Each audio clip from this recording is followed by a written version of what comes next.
ده هو تاتسيو، راجل غلبان شغال مندوب مبيعات. اهم حاجه في حياته هي عيلته اللي متكونه من مراته وبنته اللي اسمها ريكا. وفي يوم من الايام بيروح تاتسيو لمدينه تانية علشان يقابل بنته، لان بنته ساكنه في المدينه ديت بسبب الجامعه بتاعتها. وفعلا بيقعد تاتسيو في احد المطاعم وبنته بتجيله علشان تقابله، لكنها بتكون مغطيه وشها كله بالضمامات. تاتسيو بيستغرب وبيسالها هو ايه اللي حصل لها، وهي بتقول له انها وقعت من على السلم، لكن تاتسيو بيقول لها انها تشيل الضمامات اللي عليها، واول ما بتشيلها بيكون وشها كله مليان بالجروح. تاتسيو بيتصدم وبيعرف ان ديت مش وقعت سلم ابدا. بيسال بنته هو ايه اللي حصل لها، بيسالها وبيقول لها للشخص اللي انت اتعرفت عليه واللي مسميه حبيبك هو اللي عمل كده صح. ريكا بتتضايق جدا من كلام ابوها وبتسيبه وبتمشي، ونعمل اخلاق والله. المهم بعد كده تاتسيو بيروح للمبنى اللي بنته ساكنه فيها علشان يقابلها تاني، لكن قبل ما بيطلع لشقه بنته بيتفاجئ بشخص غريب نازل من المبنى. بيقابل مجموعه من اصدقائه وبيفضل يتكلم معاهم وبيقول لهم ان هو ضرب البنت ديت تاني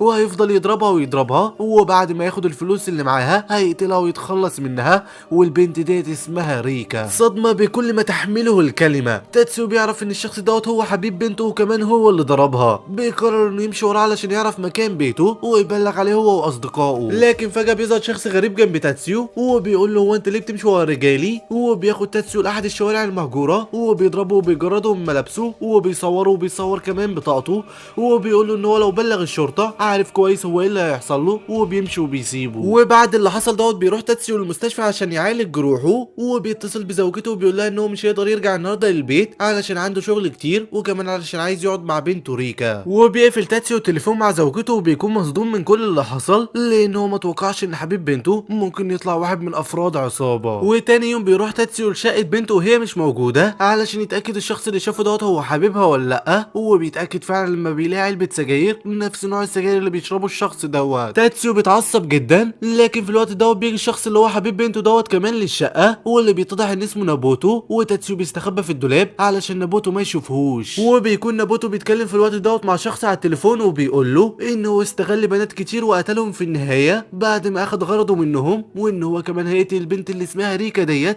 بعد ما ياخد غرضه منها، وكمان يسرق الفلوس اللي معاها، وهيقتل ابوها دوت لان هو اتجسس عليه وكان عايز يبلغ عليه الشرطه. تاتسو بيتصدم بعد ما بيسمع الكلام دوت، وبيتاكد فعلا ان نابوتو واحد من افراد المافيا، وانه كمان هيقتل بنته ريكا زي ما قتل البنات اللي قبلها. وبيطلع تاتسيو تليفونه وبيتصل بنابوتو لان هو بيكون اخد رقمه من تليفون بنته ريكا، ونابوتو بيقفل الاتصال اللي معاه وبيرد على الاتصال بتاع تاتسيو. وبيعرف تاتسيو بنفسه وبيقول لنابوتو ان هو ابو ريكا، وبيقول له كمان ان هو هيعاقبه بسبب ان هو ضرب بنته وان هو محضر له مفاجاه في الدولاب. وبيفتح نابوتو الدولاب وبيتفاجئ بتاتسيو اللي بيطلع من الدولاب وبيضرب نابوتو ضربه قويه جدا بتخليه يقع على الارض، وبعدها بيمسك احد الاجهزه اللي موجوده في المكان وبيفضل يضرب نابوتو ضربه قوي جدا على راسه، ضرب لحد ما نابوتو خلاص بيطلع في الروح وبيموت بين ايدين تاتسيو. وفي الوقت ده باب الشقه بيتفتح وبتدخل زوجة تاتسيو اللي بتكون جايه عشان تطمن هي كمان على بنتها ريكا، وبتتصدم اول ما بتشوف جثه شخص قدامها وجوزها تاتسيو هو اللي قتله. تاتسيو بيتكلم وبيشرح كل حاجه لزوجته وهو منهار ومش مصدق هو ازاي عمل كده، وزوجته بتحاول انها تطمنه وتهديه وتقول له ان الشرطه اكيد هتقف في صفنا لان دوت دفاع عن النفس، لكن تاتسيو بيفهمها انهم ما ينفعوش يلجأوا للشرطه لانهم حتى لو لجأوا للشرطه والشرطه وقفت في صفهم فهم مش هيقدروا ان هم ينجوا، لان نابوتو دوت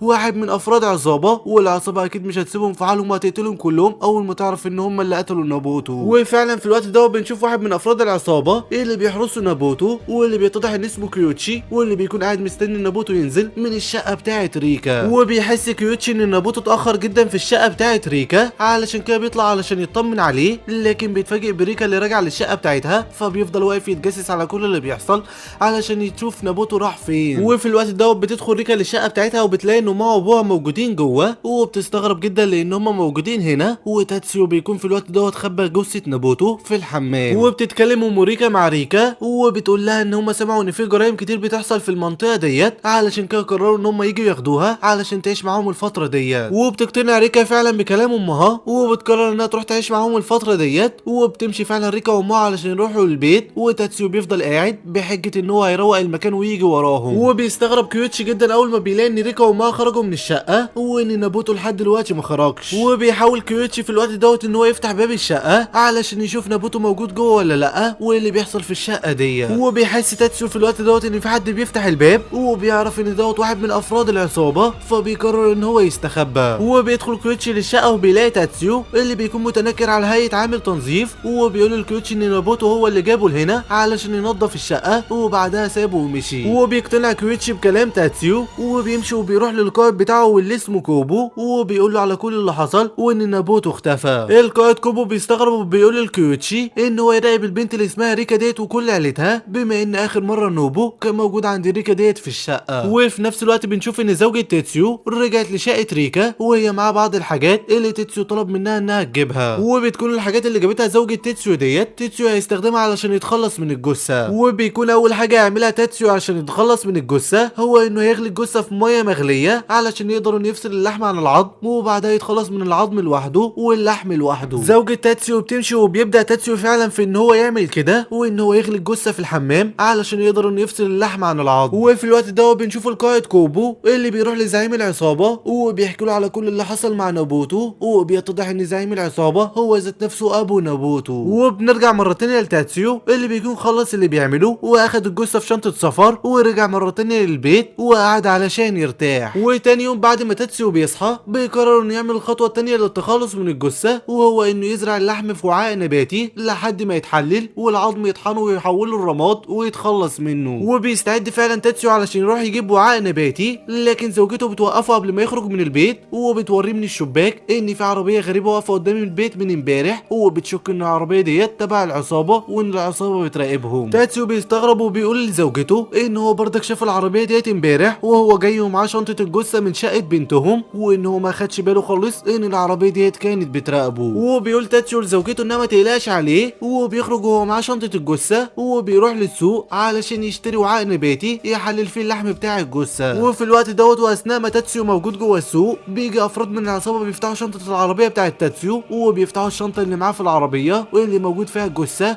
لكن بيتضح ان هي ديت مش شنطه الجثه، انما ديت شنطه مليانه بالهدوم. وبيرجع بعد كده تاتسيو العربيه وبيعرف ان في حد كان بيراقبه ودوت لان الشنطه اللي كان قافلها بطريقه معينه مش مقفوله دلوقتي بنفس الطريقه. وبيقول تاتسيو ان هو كان عارف ان العصابه هتشك في الشنطه اللي معاه لان هما شافوه وهو جاي بيها من شقه ريكا، علشان كده بدل الشنطه واخد شنطه مليانه بالهدوم بدل الشنطه اللي فيها الجثه. وبيعرف تاتسيو في الوقت دوت ان العصابه دلوقتي بتراقبهم فعلا زي ما مراته قالت، وان هما شاكين فيهم بانهم السبب ورا اختفاء نابوتو، والعصابه لحد دلوقتي ما تعرفش اصلا ان نابوتو تم قتله. وبيرجع بعد كده تاتسيو البيت وبيحكي لزوجته كل اللي حصل معاه، وبيبدا بعد كده ان هو يتخلص من اللحم بتاع الجثه عن طريق ان هو يحطه في وعاء نباتي ويحط التربه عليه علشان يتحلل. وبعد كده بيخرج تاتسيو وزوجته وكمان بنتهم ريكا للحديقه بتاعه المنزل علشان يشموا شويه هوا. وفي الوقت ده بيستغل كيوتشي وافراد العصابه اللي موجودين معاه اللي بيراقبوا البيت بتاع تاتسيو والموقف دوت، وبينزل واحد من افراد العصابه وبيبدا ان هو يتكلم مع تاتسيو وزوجته وبيبدا ان هو يلهيهم. وفي الوقت ده بيكون كيوتشي قدر انه يدخل للبيت بتاع تاتسيو من الباب الخلفي وبدا انه يزرع اجهزه تنصت في البيت كله. وبعد ما بيخلص كيوتشي زرع كل اجهزه التنصت بيرجع مره تانية للعربيه، ولكن حاجه حصلت. وفي نفس اليوم بالليل واثناء ما زوجة تاتسيو بتنظف البيت بتلاحظ ان الاساس متحرك من مكانه، وبتلاقي كمان موصلات كهربائيه غريبه موجوده في الكهرباء في البيت. وبتقول زوجة تاتسيو لتاتسيو على كل اللي شافته، وتاتسيو بيعرف ان الموصلات الكهربائيه ديت هي اجهزه تنصت موجوده في كل مكان في البيت كله. وبيعرف تاتسيو ان اجهزه التنصت ديت العصابه هي اللي حطاها، علشان كده بيتكلم مع زوجته عن طريق الرسائل، وبيقول لها كمان على القصه هيقروها قدام اجهزه التنصت علشان يخدعوا العصابه. وبيبدا تاتسيو ان هو يتكلم قدام اجهزه التنصت وبيقول لزوجته ان بنتهم ريكا بتقول ان بقالها فتره مش قادره انها تتواصل مع حبيبها اللي اسمه نابوتو، وان هو شاكك ان هو حصل له حاجه. وبترد زوجته عليه وبتقول له ان هي شاكه كمان ان هو حصل له حاجه او كمان ممكن يكون اتخطف، لان في عربيه غريبه موجوده قدام البيت بتاعهم بقالها فتره، وممكن تكون ديت عربيه الخاطف اللي خطفت حبيب بنتهم. كيوتشي وافراد العصابه اللي قاعدين في العربيه وسمعوا كل القصه ديت عن طريق اجهزه التنصت بيتخدعوا فعلا من قصه تاتسيو، وبيمشوا عربيتهم من المكان علشان ما يلفتوش الانتباه اكتر من كده. تاتسيو بيفرح جدا لان هو قدر انه يتخلص من عربيه العصابه اللي واقفه قدام البيت وعماله تراقبهم، وبعدها بيتخلص من اجهزه التنصت علشان العصابه ما تسمعش هما بيقولوا ايه تاني. وبتستغرب في الوقت دوت زوجة تاتسيو جدا من الافكار اللي تاتسيو عمال يحطها علشان يتخلص من العصابه، وبتساله اذا كان ديت فعلا اول مره يقتل فيها شخص ولا ديت تاني مره. تاتسيو بيتصدم من سؤال زوجته وبيقول لها ان ديت فعلا اول مره يقتل، وان هو بس قرا قصص كتير اجراميه علشان كده عارف كل الخطوات اللي العصابه هتعملها. زوجة تاتسيو بتعتذر منه لانها شكت فيه وبتقول له انها وانها هتفضل معاه للابد لحد ما يقدروا انهم يتخلصوا من العصابه ديت وينقذوا بنتهم ريكا. وتاني يوم بيروح تاتسيو لشقه بنته ريكا وبينضفها من اثار الجثه اللي كانت موجوده فيها. وبعد ما بيخلص واثناء ما هو راجع للبيت بيتم اختطافه من كيوتشي وافراد العصابه. وفي نفس الوقت دوت برضك افراد العصابه بيهجموا على بيت تاتسيو وبيمسكوا زوجة تاتسيو وبيقيدوها اللي كانت موجوده في البيت لوحدها. وبنشوف الوقت دوت تاتسيو اللي بيكون كيوتشي قيده من كل مكان وعمال يضربه. وبعدها بيعلقوا في السقف وبيقولوا ان اخر مره نابوتو كان موجود في شقه بنته ريكا، علشان كده هو عايز يعرف هو ايه اللي حصل له. تاتسيو بيرد على كيوتشي وبيقول له ان هو ما يعرفش نابوتو راح فين، لكن كل اللي يعرفه ان كان في شخص غريب عمال يلاحق بنته في كل مكان، علشان كده هو عين محقق خاص علشان يحقق في امر الشخص الغريب اللي بيلاحق بنته دوت ويعرف هو مين. وان هو شاكك ان الشخص الغريب دوت هو اللي خطف نابوتو، لان نابوتو دايما كان بيفضل مع بنته، علشان كده ممكن يكون هو اللي خطفه. كيوتشي بيستغرب من كلام تاتسيو وبيتصل بافراد العصابه اللي موجودين عند زوجة تاتسيو وقابضين عليها، وبيقول لهم ان هم يسالوا زوجة تاتسيو نفس السؤال اللي ساله لتاتسيو علشان يعرف هتجاوب بنفس الاجابه ولا يعرف ان تاتسيو كده بيكذب. وبيسال فعلا افراد العصابه زوجة تاتسيو نفس السؤال اللي ساله تاتسيو، وزوجة تاتسيو بتقول نفس الكلام اللي قاله تاتسيو عن المحقق الخاص والشخص اللي بيلحق بنتهم. وبيتضح في الوقت دوت ان تاتسيو كان عامل حسابه ان العصابه هتقبض عليه هو وزوجته في يوم من الايام، علشان كده كان هو وهي مؤلفين القصه بتاعت الشخص اللي بيلحق بنتهم ديت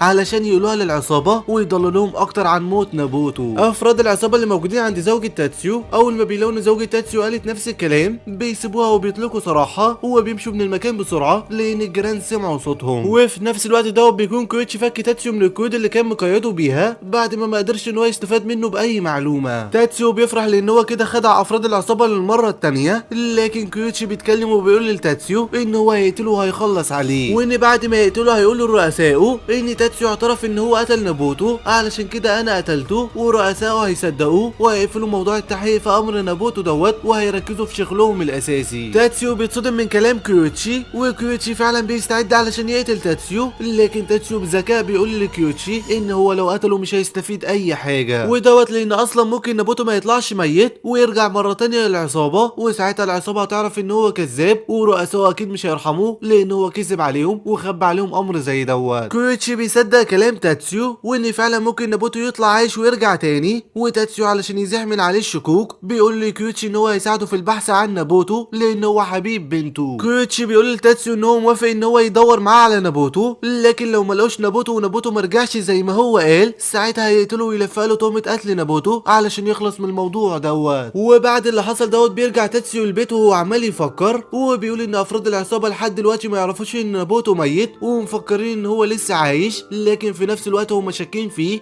وفاكرين ان نابوتو مات وان هو اللي قتله، علشان كده لازم انه يعمل ادله مزيفه تثبت ان نابوتو لسه عايش علشان شكوك افراد العصابه تتشال من عليه، وكمان عشان كيوتشي تصدق ان نابوتو لسه عايش زي ما هو قال له وما يقتلهوش. المهم تاني يوم بالليل تاتسيو بيقابل كيوتشي وكيوتشي بياخد تاتسيو لاحد الاماكن المشبوهه اللي كان نابوتو بيقعد فيها علشان يعرفوا اي معلومات عنه. وهناك في المكان بيقابل كيوتشي وتاتسيو بنت اسمها هيبيكا، وديت هي حبيبه نابوتو الاصليه اللي بيحبها بجد ومش بيلعب بيها زي البنات التانيين. وبيسال كيوتشي البنت اللي اسمها هيبيكا كانت تعرف اي حاجه عن نابوتو، وهيبيكا بتقول انها ما تعرفش اي حاجه وان اخر مره نابوتو زارها فيها كان من حوالي شهر، وان هي كل اللي تعرفه عن نابوتو ان في الفتره اللي فاتت نابوتو كان بيلعب ببنت اسمها ريكا وكان بيلعب بيها زي ما لعب بالبنات اللي قبلها علشان يسرق الفلوس بتاعتها وبعد كده يقتلها. تاتسيو اللي بيكون قاعد وسامع كل الكلام الوحش اللي هيبيكا عماله تقوله على بنته ريكا بيتعصب جدا من الكلام دوت وبيقوم يدخل الحمام علشان يفرغ الغضب بتاعه، لكن كيوتشي بيبعت رساله تاتسيو وبيقول له ان هو يرجع دلوقتي، وفعلا تاتسيو بيرجع لكن بيستغرب لما بيلاقي ان كيوتشي مش موجود، وبيتضح في الوقت دوت ان كيوتشي ساب الغرفه اللي هم موجودين فيها علشان يتصنت على الكلام اللي هيقوله تاتسيو مع هيبيكا ويعرف اذا كان تاتسيو بيخدعه ولا لا. وبيتضح في الوقت دوت ان كيوتشي حط برنامج تصنت على تليفون تاتسيو لما خطفه قبل كده علشان يتصنت على كل حاجه بيقولها، لكن تاتسيو كان اذكى من كيوتشي وكان عارف ان كيوتشي حط له برنامج تصنت لان هو لاحظ ان تليفونه بطاريته بتخلص بسرعه علشان كده طفى التليفون بتاعه علشان ما يخليش كيوتشي يسمع اي حاجه. وبيتكلم في الوقت دوت تاتسيو مع هيبيكا حبيبه نابوتو وبيقول لها ان نابوتو اختفى ومحدش يعرف عنه اي حاجه وان هم دلوقتي بيدوروا عليه علشان كده كيوتشي كان بيسالها عليه. هيبيكا بتتصدم وبتخاف جدا اول ما بتسمع كلام تاتسيو، وتاتسيو بيكمل كلامه وبيقول لها ان هو بقاله فتره بيدور في امر اختفاء نابوتو وشاكك ان ممكن يكون واحد من العصابه هو اللي خطفه، وان وان هو عايز يعرف منها اي معلومات عن الاشخاص اللي بيكرهوا نابوتو في العصابه او كمان جريمه نابوتو عملها من ورا العصابه. هيبيكا فعلا بتصدق كلام تاتسيو وبتقول له ان في فعلا جريمه نابوتو عملها من ورا العصابه من حوالي سنه ونص، والجريمه ديت هي ان كان في عربيه مليانه بالاموال كانت العصابه بتخطط انها تسرقها، لكن نابوتو استغل الخطه بتاعت العصابه وراح سرق عربيه الاموال ديت لوحده من غير ما العصابه تعرف عنها اي حاجه. وبيتصدم تاتسيو اول ما بيسمع المعلومه ديت وبيقول في باله ان هو ممكن يستغل المعلومه ديت في ان هو يلفق تهمه قتل نابوتو لواحد من افراد العصابه لو اضطرت الامور. وبيرجع بعد كده كيوتشي بعد ما قدرش انه يسمع اي حاجه من جهاز التنصت اللي حاطه في تليفون تاتسيو، وبياخد تاتسيو وبيمشوا من المكان. وبيرجع تاتسيو البيت وبيحكي لزوجته كل اللي حصل معاه، وبيقول لها كمان على ان هو عايز يعمل ادله مزيفه تثبت ان نابوتو لسه عايش علشان يشيلوا الشكوك من عليهم. زوجة تاتسيو بتستغرب وبتقول له هم ازاي يعملوا ادله تثبت ان شخص ميت يبقى عايش. تاتسيو بيرد على زوجته وبيقول لها ان هم يعملوا كده عن طريق ان هم يطلبوا من ممثل مغمور محدش يعرف عنه اي حاجه انه يمثل على اساس ان هو نابوتو. وفعلا تاني يوم بتروح زوجة تاتسيو للممثل اللي هم اتفقوا معاه وبتلبسه لبس زي نابوتو وكمان بتحط له شعر مستعار، وبتقول له انها تصوروا مشهد واحد بس من ظهره مقابل مبلغ كبير. وفي نفس الوقت دوت بيكون تاتسيو بيحاول انه يفتح حساب البريد الالكتروني بتاع نابوتو اللي بيكون اخده من البنت اللي اسمها هيبيكا، لكن للاسف تاتسيو ما بيقدرش انه يفتح الحساب لان الحساب بيكون معمول عليه كلمه سر باسم حيوان. فبيحاول تاتسيو يسال البنت اللي اسمها هيبيكا عن اسم الحيوان دوت، لكن هيبيكا هي كمان بتكون مش عارفه كلمه السر ايه، فبتقول لتاتسيو ان هو يروح للحانه اللي بيقعد فيها نابوتو على طول علشان يعرف اي حاجه عنه. وبيروح فعلا تاتسيو للحانه اللي كان نابوتو بيقعد فيها على طول، وهناك بيكون قاعد جنب تاتسيو زعيم العصابه اللي هو ابو نابوتو، لكن طبعا تاتسيو ما كانش يعرفه. وبيتكلم في الوقت دوت زعيم العصابه اللي هو ابو نابوتو مع تاتسيو، واللي بيتضح ان اسمه يامايوتشي، وبيفضل يقول له قد ايه هو بيحب ابنه نابوتو، وبيفضل يتكلم معاه كلام كتير ملهوش لازمه. وبعد ما بيخلص ابو نابوتو الكلام الكتير دوت بياخد بعضه وبيمشي، وبيستغرب تاتسيو من الشخص دوت، وبيسال بعدها النادل اللي موجود في المكان عن نابوتو وهو يعرفه ولا لا. النادل بيستغرب لان تاتسيو بيسال على نابوتو وبيقول له ان الشخص اللي كان قاعد جنبك دوت هو اصلا ابو نابوتو. تاتسيو بيتصدم اول ما بيسمع كده وبيعرف ان ابو نابوتو هو زعيم العصابه، وبيقول كويس ان انا ما اتكلمتش معاه علشان كان ممكن كل حاجه تنهار. وبيرجع بعد كده تاتسيو البيت بعد ما عرف كلمه السر بتاعت حساب نابوتو، وبتكون زوجة تاتسيو هي كمان قدرت انها تصور المقطع اللي هو قال لها عليه. وبيقول تاتسيو لزوجته ان بالحساب اللي معاه دوت وبمقطع الفيديو اللي هي صورته هيقدروا يثبتوا للعصابه ان نابوتو لسه عايش. وفعلا تاني يوم واثناء ما تاتسيو موجود مع كيوتشي كالعاده بيجي اتصال لكيوتشي من القائد كوبو اللي بيقولوا ان في مقطع فيديو منتشر لنابوتو وهو ماشي بظهره،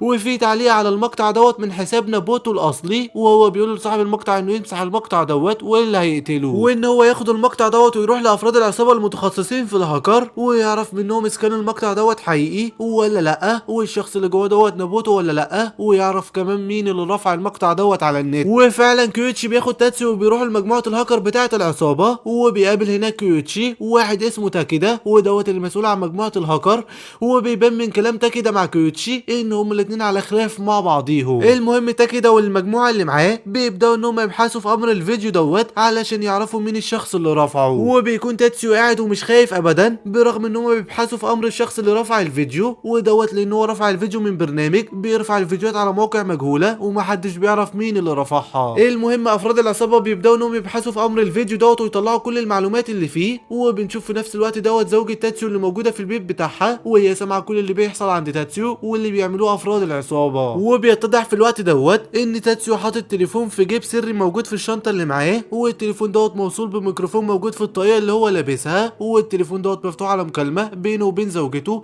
علشان تسمع كل اللي بيحصل معاه. المهم افراد العصابه بعد ما بيخلصوا بحث في الفيديو دوت بيكتشفوا ان الفيديو مزيف، وتاتسيو بيتصدم لانهم اكتشفوا الامر كده بسرعه. وبيتكلم تاكيدا وبيقول ان الفيديو مزيف لان الشخص اللي موجود في الفيديو مش هو نابوتو، لان في حاجه اسمها تحليل المشي، وتحليل المشي دوت بيكون مختلف من شخص لشخص تاني، والشخص اللي بيمشي في الفيديو دوت طريقه مشيه مش نفس طريقه مشي نابوتو علشان كده هو 100% مش نابوتو. وان هم دلوقتي عرفوا ان الفيديو مزيف لكن ما عرفوش مين الشخص اللي رفع الفيديو دوت، وهيحاولوا يعرفوا مين اللي رفعه وايه هدفه من اللي بيعمله دوت. وبيخرج بعد كده كويتشي وتاتسيو من عند افراد العصابه دولت، وبياخد كويتشي تاتسيو للبيت بتاعه وبيقول له ان هو اللي زرع جهاز التنصت في بيته، واثناء ما هو بيزرعها لقى ان في وعاء نباتي موجود في غرفه النوم، وهو عايز يعرف هو ايه اللي موجود جوه الوعاء النباتي دوت. وبيتصدم تاتسيو لان كيوتشي كده جابه البيت فجأة، وكمان عايز يعرف هو اللي موجود جوه الوعاء النباتي لان هو شاكك فيه ان هو قتل نابوتو برغم كل اللي بيعمله علشان يشيلوا الشكوك من عليه. وبيطلع تاتسيو الوعاء النباتي للحديقة، وبيبدأ ان هو يفضي التربة اللي جواه بأمر من كيوتشي، وهو خايف جدا ان يكون اللحم بتاع نابوتو لسه ما اتحللش في التربة. لكن لحسن الحظ بيكون اللحم كله اتحلل في التربة ومفيش اي دليل كيوتشي يقدر ان هو يكتشفه. وبتيجي في الوقت دوت زوجة تاتسيو اللي بتتكلم مع كيوتشي على اساس ان هو واحد شغال مع تاتسيو، وبتعرض عليه ان هو يخش عندهم ويشرب قهوة. وبتكون زوجة تاتسيو عملت كده وبينت قدام كيوتشي ان هي ما تعرفوش علشان ما تخليش كيوتشي يعرف ان تاتسيو بيحكي لها كل حاجة. لكن اما كيوتشي بيدخل علشان يشرب القهوة بيقول كل حاجة لزوجة تاتسيو، وان هو واحد من افراد عصابة، وان هو زرع اجهزة تنصت في بيتهم، وكمان هو اللي بعت الاشخاص علشان يقبضوا عليها، وان هو عمل كل دوت بس علشان هو شاكك فيهم انهم قتلوا نابوتو. لكن قبل ما كيوتشي يكمل كلامه في حوار نابوتو دوت بيلاقي ان بطنه وجعته وجع شديد جدا، وبيروح يدخل الحمام، وبتكون بطن كيوتشي وجعته لان زوجة تاتسيو حاطت له حليب فاسد في القهوة. وبتاخد في الوقت دوت زوجة تاتسيو اللابتوب بتاع كيوتشي، وبتقدر هي وتاتسيو انهم يحطوا جهاز تصنت على الرسائل اللي بتتبعت لكيوتشي علشان يعرفوا كل الرسائل اللي بتتبعت له، ويقدروا من الرسائل ديت انهم يعرفوا مكان العنوان بتاع بيته. وبيكون تاتسيو وزوجته عايزين يعرفوا عنوان كيوتشي وكيوتشي ساكن فين علشان ينفذوا الخطة بتاعتهم الاخيرة اللي هيتخلصوا بيها من كل اللي بيحصل لهم دوت. والخطة ديت هو انهم هيلفقوا تهمة قتل نابوتو لكيوتشي عن طريق انهم هيحطوا شنطة في بيته، والشنطة ديت موجود جواها العظام بتاعت نابوتو، وكمان موجود جواها تابلت مفتوح عليه الحساب بتاع نابوتو، وكمان موجود عليه مقطع الفيديو المزيف بتاع نابوتو. المهم بيخرج بعد كده كيوتشي من الحمام، وبيقول لتاتسيو ان هم لازم يروحوا لمكان معين دلوقتي، وبياخد تاتسيو وبيمشي من البيت. وبتبدا في الوقت دوت زوجة تاتسيو انها تقرا كل الرسائل بتاعت كيوتشي اللي مبعتها له عن طريق برنامج التجسس اللي زرعته في الرسائل بتاعته علشان تعرف منه مكان عنوان بيته. لكن واثناء ما هي بتقلب في الرسائل بتلاقي رساله بعتها القائد كوبو لكيوتشي بيقول له فيها ان هم لو ما قدروش يكتشفوا ان نابوتو مات او عايش او كمان عرفوا مكانه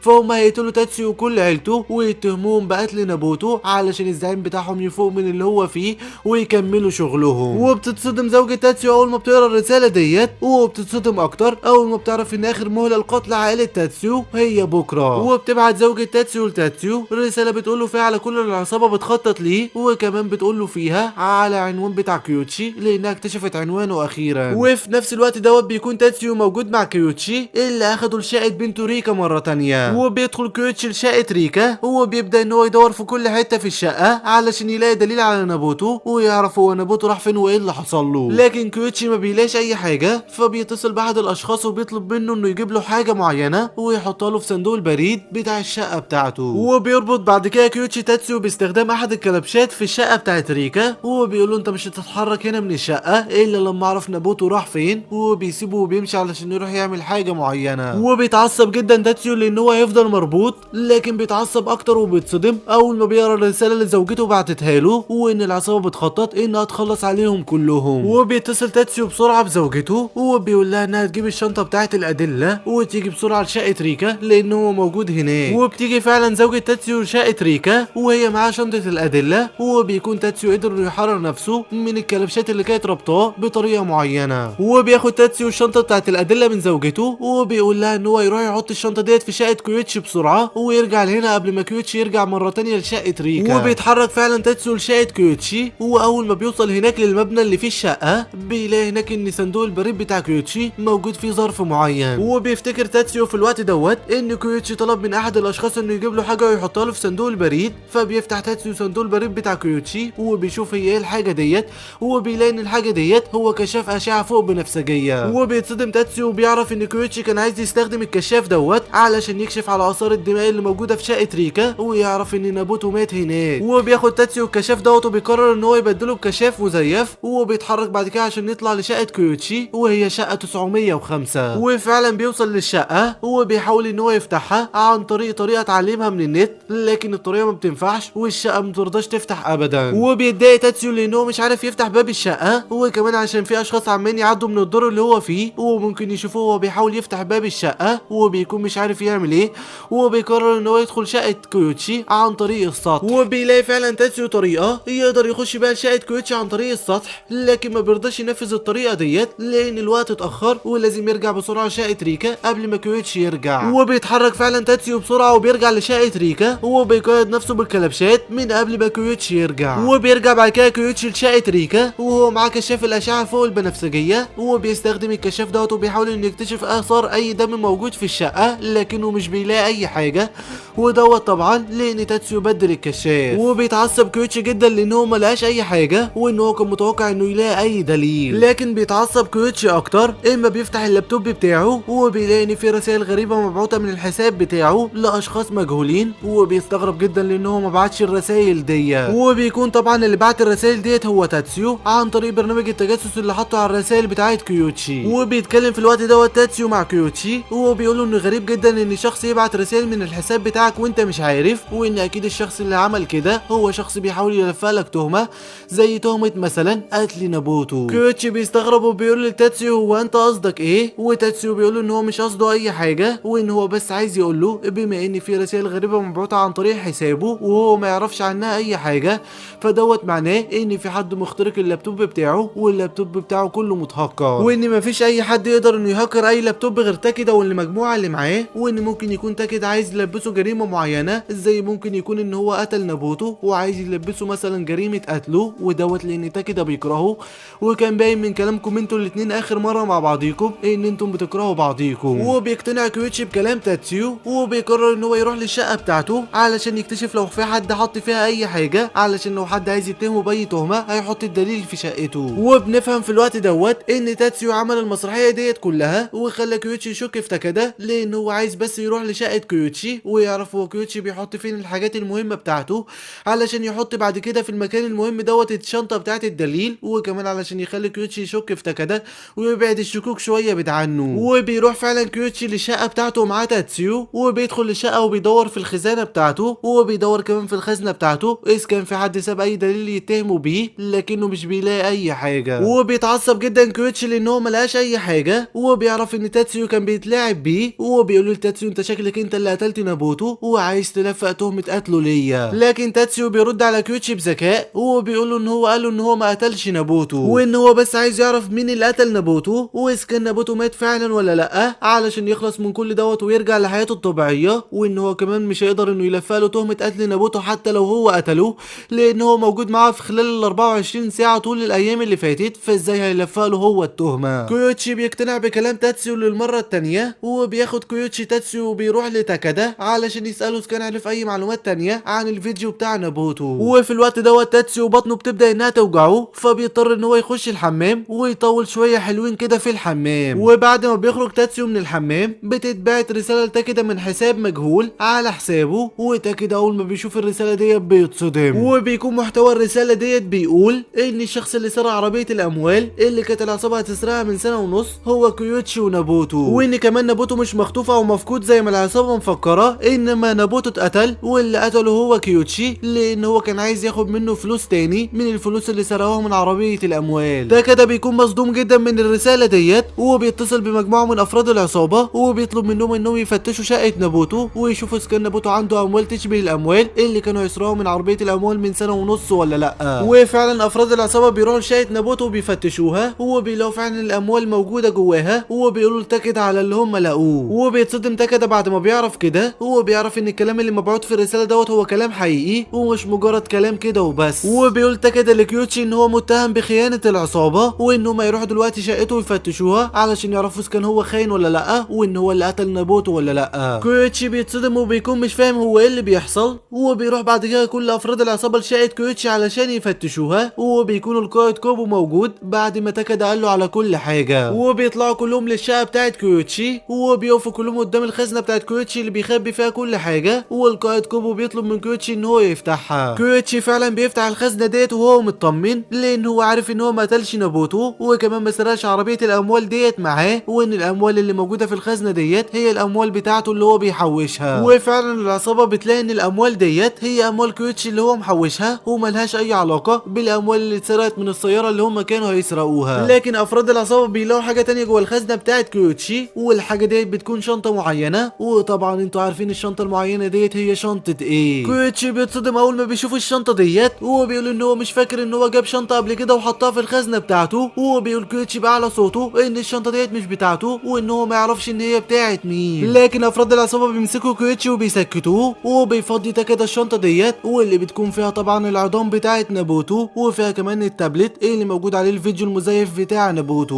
وبيتصدم القائد كوبا اول ما بيشوف العظم دوت، وبيعرف ان العظم دوت هو عظم نابوتو، لان في سنه موجوده وسط العظم دوت، والسنه ديت ما كانتش موجوده غير عند نابوتو بس. وبيبص القائد كوبا لكيوتشي وبيقول له ان هو ما توقعش ابدا ان الشخص اللي بيدور على نابوتو يطلع في الاخر هو اللي قتله. كيوتشي بيتصدم وبيفضل يزعق ويقول ان الشنطه ديت مش بتاعته، وان اكيد حد هو اللي حطها في الخزنه بتاعته، او تاتسيو هو اللي حطها. وتاتسيو بيقول له هو ازاي هيحطها وهو كان موجود معاه في خلال ال 24 ساعه اللي فاتوا دول. افراد العصابه بيقيدوا كيوتشي وبيسدوا بقه علشان يوقف عن الصراخ، والقائد كوبو بيقول لهم ان هم يخلصوا عليه، وبعدها بيسيب المكان وبيمشي. وبيكون تاتسيو واقف وشايف كل اللي بيحصل دوت، وبيقول ان خطته نجحت زي ما هو كان عايز وقدر ان هو ينتصر. وبنرجع في الوقت دوت فلاش باك علشان نعرف هو ازاي الشنطه بتاعت الدليل ديت وصلت للخزنه بتاعت كيوتشي. وبنشوف ان اما تاتسيو كان موجود عند تاكادا ودخل الحمام علشان بطنه وجعاه، ما كانتش بطنه وجعاه ولا اي حاجه، وان هو كان قاعد في الحمام وبيتواصل مع زوجته عن طريق الطاقيه اللي فيها ميكروفون. وقال ساعتها تاتسيو لزوجته على الطريقه اللي هو اكتشفها اللي هتخش بيها شقه كيوتشي عن طريق السطح، وقال لها كمان على مكان الشنطه بتاعت الدليل،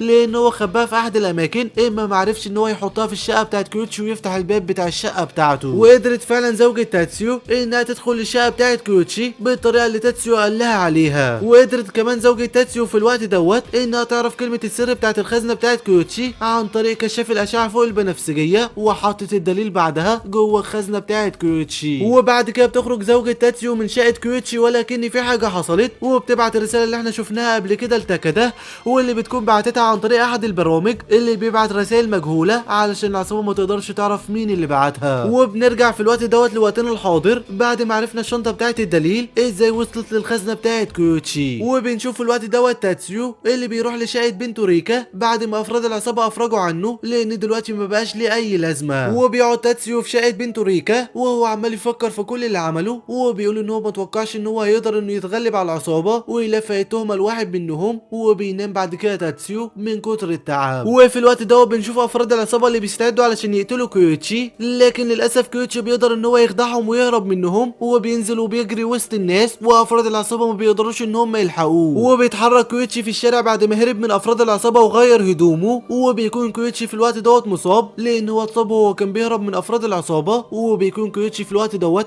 عمال يفكر في كل اللي حصل وازاي الشنطه ديت وصلت للخزنه بتاعته. وبيعرف كيوتشي في الوقت دوت بعد تفكير طويل ان تاتسيو ما كانش بيعمل كل حاجه لوحده، وان زوجته كانت بتساعده. وبيعرف كمان ان هو اللي قتل نابوتو، وبيعرف كمان عن الطريقه اللي حطوا فيها الشنطه في خزنته. وبيتصل في الوقت دوت كيوتشي بزعيم العصابه اللي هو ابو نابوتو، وبيقول له ان هو ما قتلش نابوتو، وان اللي قتل نابوتو هو تاتسيو، واذا كان صدقه او مصدقهوش فهو مش مهتم، وبيقفل التليفون. ابو نابوتو بيتعصب جدا اول ما بيسمع الكلام بتاع كيوتشي دوت، وبيقرر ان هو يروح يتحقق من الموضوع لوحده. وبيروح فعلا ابو نابوتو لشقه ريكا اخر مكان كان موجود فيه ابنه نابوتو، وبيبدا فرد العصابه اللي موجود مع ابو نابوتو ان هو يفتح له الباب. وفي الوقت دوت بيكون تاتسيو لسه موجود جوه في شقه ريكا، وبيعرف ان في حد بيفتح الباب فبيستخبى في الدولاب. وبيدخل ابو نابوتو للشقه، وبيسيب فرد العصابه اللي معاه دوت يرجع مره تانيه للعربيه ويستناه. وبيبدا ابو نابوتو بكشاف الاشعه فوق البنفسجيه اللي معاه انه يدور على اثار الدماء اللي موجوده في الشقه، وفعلا بيقدر انه يلاقي اثار الدماء بتاعه ابنه نابوتو. وبيتصدم زعيم العصابه ابو نابوتو وبيفضل يعيط على موت ابنه، وبيقول انه مش هيسامح الشخص اللي اسمه تاتسيو دوت ابدا، وهيقتله هو وكل عيلته ويخلص عليهم. وفي الوقت دوت بيكون تاتسيو قاعد في الدولاب وشايف وسامع كل اللي بيحصل، وبيخرج تاتسيو من الدولاب لان هو كده اصلا خلاص اتكشف، وبينحني قدام ابو نابوتو وبيقول له ان هو فعلا اللي قتل ابنه، وان هو عمل كده بس علشان يحمي بنته، وان هو اسف. وبيكمل تاتسيو كلامه وهو بيترجى ابو نابوتو، وبيقول له ان هو لو عايز يقتله ولو عايز يعمل في اي حاجه يعملها، لكن ما يقربش من زوجته ولا بنته لان هم مالهمش ذنب في كل اللي حصل. لكن ابو نابوتو بيرد على تاتسيو وبيقول له ان هو مش هيسيب اي حد فيهم عايش، وهيقتله هو وعيلته كلها بعد ما يعذبهم عذاب شديد ويخليهم يكرهوا الحياه اللي هم عايشينها. وبيطلع ابو نابوتو التليفون بتاعه علشان يتصل بافراد العصابه ويخليهم يجوا يقبضوا على تاتسيو وكمان يقبضوا على العيله بتاعته. لكن تاتسيو بيهجم على ابو نابوتو وبيمنعه ان هو يتصل بافراد العصابه لان هو كده هيموت وعيلته كمان هتموت، وبيقول ان هو مستحيل يسمح ان عيلته تموت بسببه. وبيبدا وبيبدا في الوقت دوت تاتسيو وابو نابوتو انهم يتقاتلوا مع بعضهم قتال قوي جدا ويضربوا بعضهم ضربات قويه، وكل واحد منهم بيكون عايز يخلص على التاني. وبتيجي في الوقت دوت الشرطه للمكان بعد ما الجيران بلغوا ان في ازعاج جاي من الشقه بتاعه ريكا، وبتخبط الشرطه على الباب بتاع الشقه بتاعه ريكا وبتسال هو ايه اللي بيحصل جوه. وبيحاول في الوقت دوت ابو نابوتو ان هو يتكلم بصوت عالي علشان يخلي الشرطه تسمعه وتفتكر ان تاتسيو بيقتله، ولكن تاتسيو بيمسك ابو نابوتو وبيبدا ان هو يخنقه علشان ما يتكلمش. وبيتكلم تاتسيو مع الشرطه وبيقول لهم ان هو اسف على الازعاج، ولكن كان الحيوان بتاعه الاليف هربان في الشقه علشان كده كان بيجري وراه، وبيقول لهم ان هو مش هيعمل ازعاج تاني. الشرطه فعلا بتصدقه وبتمشي من المكان، وتاتسيو بيبص بعد كده على ابو نابوتو وبيلاقي نفسه ان هو خنق ابو نابوتو، وابو نابوتو هو كمان مات. وبيتصدم تاتسيو وبيكون مش مصدق اللي حصل وان هو قتل شخص تاني علشان يحمي بس عيلته. وبيطلع في الوقت دوت فرد العصابه اللي كان قاعد في العربيه ومستني ابو نابوتو للشقه بتاعه ريكا، لان ابو نابوتو اتاخر لكنه مش بيلاقي اي حد في الشقه بتاعه ريكا ومش بيلاقي ابو نابوتو موجود، ودوت لان تاتسيو بيكون مستخبي في الحمام هو جثه ابو نابوتو. وبيرجع بعد كده فرد العصابه دوت مره تانية للعربيه وبيتصل بالقائد كوبو وبيقول له على كل اللي حصل معاه وان هو مش لاقي دلوقتي الزعيم بتاعهم. القائد كوبو بيقول للفرد العصابه دوت ان اكيد الزعيم حزين على موت ابنه علشان كده تلاقيه قرر ان هو يبعد عنهم الفتره ديت، واكيد هيرجع تاني وان هو يمشي من المكان اللي هو فيه علشان ما يعملش اي شبهات. وبيمشي فعلا فرد العصابه من قدام شقه ريكا، وبيخرج بعد كده تاتسيو وهو معاه جثه ابو نابوتو وبيحطها في العربيه وبيبدا ان هو يتحرك لمكان بعيد في الغابه، وبيبدا ان هو يحفر حفره في الغابه علشان يحط فيها جثه ابو نابوتو. وبعد ما بيخلص تاتسيو دفن الجثه بيرجع مره تانية للبيت بتاعه وبيلاقي ان زوجته كانت قاعده مستنياه، وهي كانت خايفه جدا عليه لان هو اتاخر جدا في الرجوع للبيت. وبعد كل اللي حصل دوت بيرجع تاتسيو لحياته الطبيعيه مره تانية مع زوجته وبنته اللي هم عيلته واللي بيعتبرهم اهم حاجه في حياته، وهو مبسوط لكن في نفس الوقت بيكون خايف جدا ان ممكن كل حاجه تتكشف وكل الناس تعرف اللي هو عمله. فيا ترى هل فعلا هيجي يوم من الايام ويتم كشف تاتسيو وكل الحاجات اللي عملها وان هو مجرم وقتل اتنين، ولا خلاص كل حاجه انتهت على كده محدش يعرف هو ايه اللي هيحصل؟ وبس كده، ما تنسوش تصلوا على الرسول صلى الله عليه وسلم، والسلام.